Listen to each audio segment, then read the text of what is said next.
Paul II, the leader of the Roman Catholic Church, has died. He was 84 years old. The pontiff died Saturday night in his apartment at the Vatican. A Vatican spokesman says, quote, John Paul II has returned home.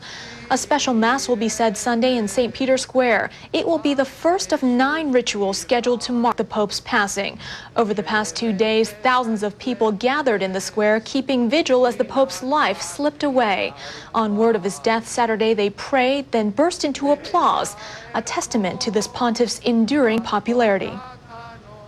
He was a strong leader. He was a brilliant guide. But more than anything else, I think, he was a man who loved people. And people understood that, and people reacted to that.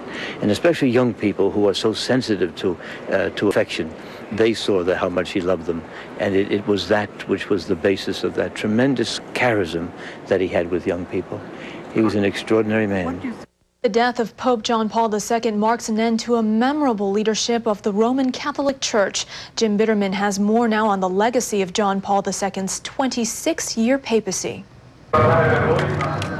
During his long reign, the Vatican used to boast that Pope John Paul II had personally made contact with more people than anyone else on earth. 15 million alone, according to estimates, attended his Wednesday audiences in Rome. Not to mention the millions and millions and millions who turned out to see him on his more than 100 trips to all corners of the earth. Add to that the billions who saw him on TV, and surely the Pope qualified as the most recognizable figure on the planet. And how did he use that visibility? Many credited John Paul with precipitating the downfall of communism, with confronting dictators on human rights, with reaching out to redress divisions between religions. He used his priestly pulpit to comfort the downtrodden as he traveled throughout the underdeveloped world, and to confront the powerful as he did on the war with Iraq. Even some who acknowledge the Pope's failings rate him a success. Name any global figure who has achieved 100% of the things they set out to achieve.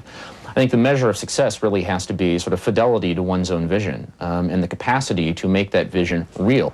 There are many, of course, who never accepted the Pope's vision. Even members of the College of Cardinals believe John Paul's quarter-century left the church with numerous internal problems: declining numbers of priests, declining congregations, a major sex abuse scandal, and a congregation divided over such issues as the role of women, abortion, and birth control.